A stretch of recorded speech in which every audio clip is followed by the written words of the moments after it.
We all know Green Goblin, but do you know Red Goblin? So no wasting of time, so let's start. At number 5, Red Goblin. What if Green Goblin plus Carnage equals appearing? In The Amazing Spider-Man 798, Norman Osborn stole the Carnage symbiote. Norman used the symbiote to eject all the nanites, but then that ended up creating a monster he is, becoming the Red Goblin. Weakness is that the symbiotes do have went away, once the two had merged.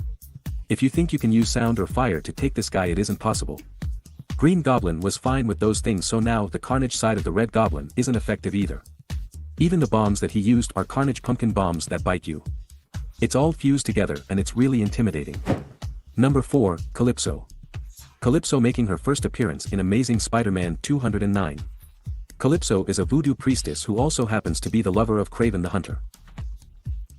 After gaining her powers by sacrificing her own sister, it's safe to say, she took the villain around. What started out as her being the significant other to Kraven the Hunter, soon turned into Calypso taking over the mind of the lizard and using him. As the Kraven the Hunter movie hits theaters in 2024, who knows? Maybe we'll get a little sneak peek at Calypso as well. Number 3, Red Vulture. The Red Vulture made his comic book debut in Amazing Spider-Man issue 592, and while some may see the Vulture as Adrian Toomes, but the Red Vulture is actually James the Tail. James started off working for the mob, and then, after the workload kept increasing and increasing, he requested some help, so his superiors figured it would be a great time to use him as his test subject. Using the same technology that had created the Fly and the Scorpion, Spider-Man found this monstrosity during a patrol and he saw him eating a guy. He has acid spit, so it's not too hard to eat a guy, even Peter gets some acid in his eyes. And coming in at number 2, Carrion.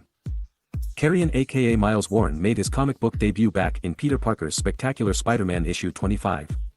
His powers are pretty amazing, everything he touches turns to red dust. The initial Carrion was actually a clone of the Jackal, but the virus had made it outlive that body, so now we're left with this super strength, telepathy, levitation and super speed. This villain didn't last too long back in the late 70s, but he's interesting enough to check out. Finally at number 1, Tombstone. Tombstone is a notable villain in the Spider-Man PS4 storyline and made his debut in the late 80s in Web of Spider-Man 36. Tombstone aka Lonnie Lincoln grew up bullied due to his physicality. He was born albino and much taller and stronger than others, so naturally he also became a bully too.